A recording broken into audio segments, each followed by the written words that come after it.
Before we start this program, it will all stand and pray.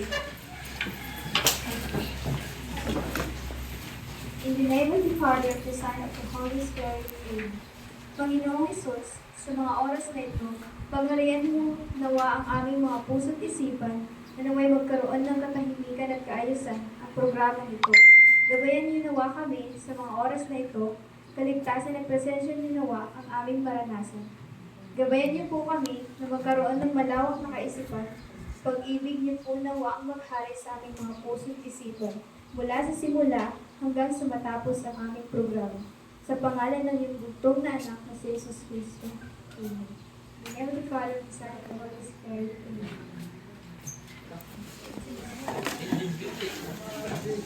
Good morning to our beloved English teacher, Teacher Jara Michael and Ferreras. Good morning, everyone. Listen and learn to our panel discussion about commit suicide. Hello, good morning everyone. My name is Rima P. Dulay. I would like to start off by thanking each other of you for taking the time to participate today. But before we start, let's welcome our panelists. A round of applause. Our first panelist, the one and only psychologist, Ms. Estrada Alfea.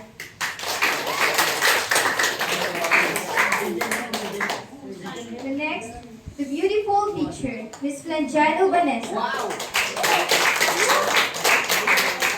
And our guidance counselor, Mr. Colima Daniel. And the handsome prince, Mr. Colima Juan. And the pretty single mother, Mrs. Meos Andrea.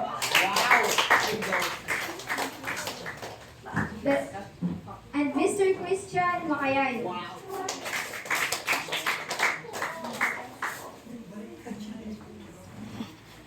Before we proceed, Baliktad. here are the some rules. Only one person speak at a time. We want all of you to feel free to comment. Please avoid side conversation. There are no wrong answers, just different opinions. That's all. Any question? Okay, let's start. The reason we're here today is to gather your opinions and attitude about issues that are related to commit suicide. What drives students to commit suicide? Here are the questions now. Very. We will choose from the audience. Okay, Miss Micaela Estrella. Question number 1. Have you wished you were dead or wish you could go to sleep and not to wake up? Miss Andrea?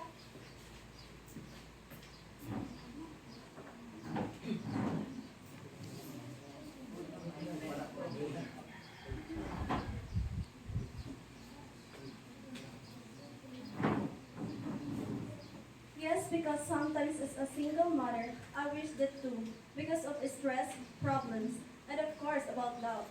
And a feeling of worry, nervousness, or uneasy typically about an imminent event or something with an uncertain outcome. Thank you, that's all.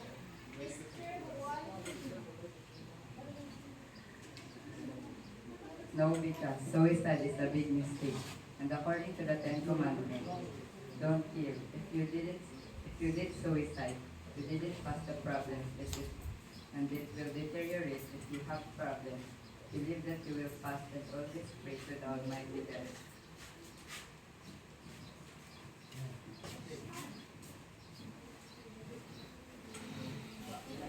Okay, thank you for your answer. Here we come. Question number 2. Now the panel will ask a question from student and audience. Miss Andrea.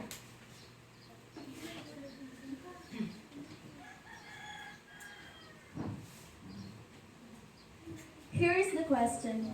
Is there anything that keeps you alive, Miss Rochelle? Yes, because I want to be alive, because my family feel that I am important and also my friends. Something that I want to be alive is that people will care for me. Mr. R.J. Lipata.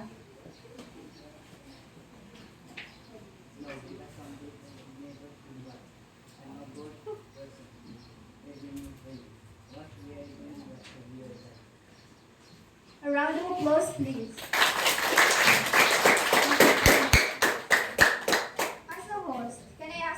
question to one.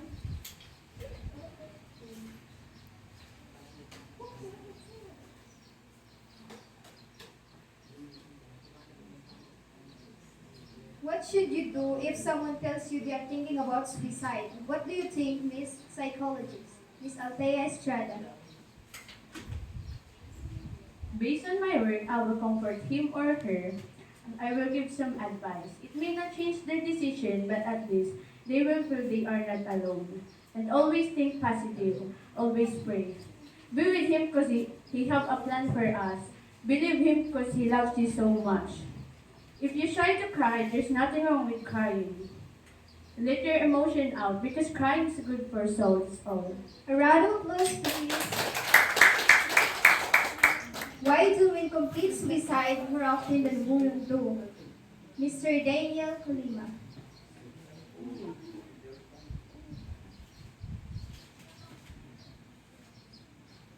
Okay.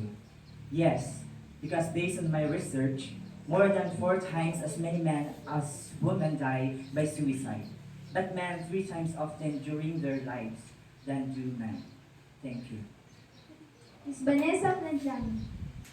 I think more of women are sensitive because of just small problems they think it is a big problem. They suffer a lot because of that and that things they want to suicide. Okay, thank you, Miss Vanessa Planjano and Mr. Colima. The next question we will choose from audience. I choose you, Mr. Ricardo Gala.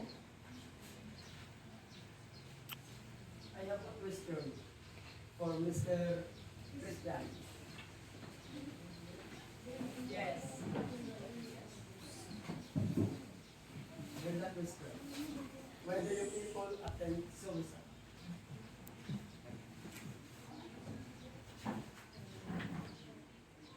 Unfortunately, there is no simple answer to these questions. People die by suicide for a number of reasons. A suicide attempt is gravely wrong and a person dies. Is suicide related to impulsiveness? Okay, Mr. Christian.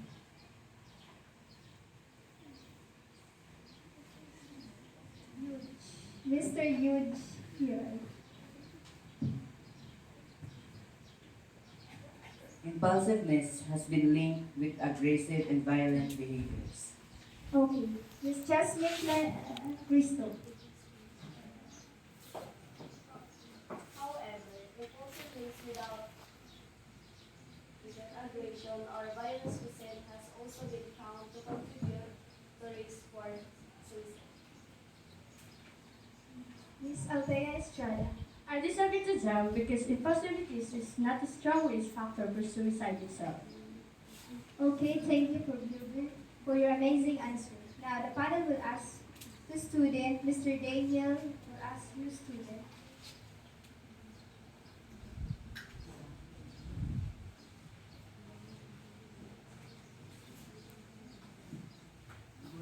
Okay, here's the question. Why do people attempt suicide? To prove something or to get sympathy? Miss Christine Depase. No, a suicide attempt should never be ignored. It is a warning that something is terribly wrong. Mr. Jerry Mihos.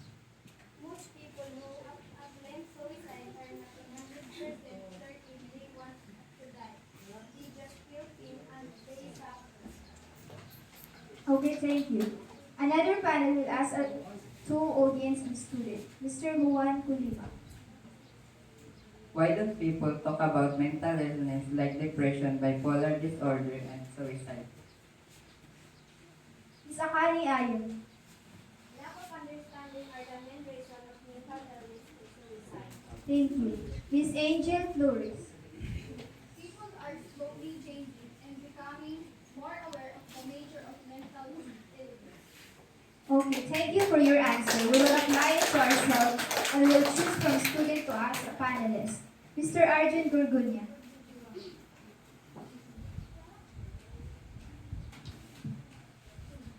Miss Vanessa Planchano. As a teacher, I believe that both depression and suicidal behavior can be linked to these crises. That's all. Thank you. Okay, now we proceed the last question from audience. I will ask you, Miss Mary Rose, Mary Rose Joy Planjano. Rose Joy. Here are the some questions for our beloved panelists. What are the signs for suicide? Miss Althea Estrada. The first sign is talking about wanting to die or kill themselves. A round of applause, please. Miss Planjano Vanessa. Talking about feeling empty or hopeless. Mr. Daniel Colima. Or maybe talking about feeling trapped. Mr. Juan Colima. Feeling unbearable, emotional or physical pain. Miss Andrea Mijos. Others. And Mr. Christian Macayayo. Withdrawing from family and friends. Miss Rose Joy Planjano.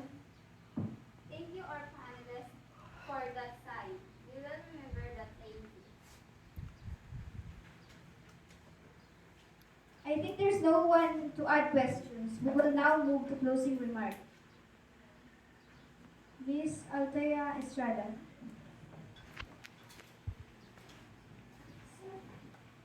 Hi, good morning. Who want to suicide? If I were you, I wouldn't do that because it's a sin to God and always believe Him.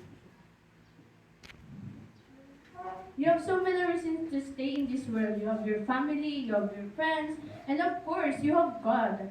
There's so many ones to be alive, but they taken by God. Don't waste your life, and we cannot survive without God. Learn to love yourself before others. Okay, thank you, Miss Althea Estrada. Now, Miss Vanessa Planjano. It's okay to be scared of what lies ahead. You are not alone in feeling this way, nor are you a burden for it no matter how much you are made to believe otherwise. Mr. Daniel Colima. So, suicide is not the right way to avoid problems, crises, or pains. Suicide isn't a good because suicide is a sin to God. So my advice to those people that attempt suicide is to find some happiness, to forget our problems in just a minute or in just a little time, or to set aside it if you can manage your problems. So, or maybe you can find some people to understand your feelings or your situation. So if you can't manage your problems, you need to find some happiness. So you can go to your friends or maybe to the other people, your classmates or your families. So do not be trapped on your problems. So that's all. Thank you. Thank you, Mr. Daniel Colima, for your advice. Mr. Juan Colima. My advice is, if you have problems, always think positive and always believe that you can pass the challenges and problems and always pray to the Almighty God. Miss Andrea Mejos.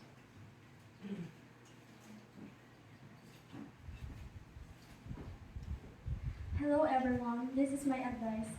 If you have problems, share it to your friends, family, and to our Almighty God. And always pray and don't think that you are alone. Always think that you always be with God. Thank you. That's all. Thank you, Miss Andrea. And the last, Mr. Christian Macayayo. As the father, this is my advice if you have a problem. Always talk to your parents or someone who would listen to you and don't feel alone because you have a family to talk to.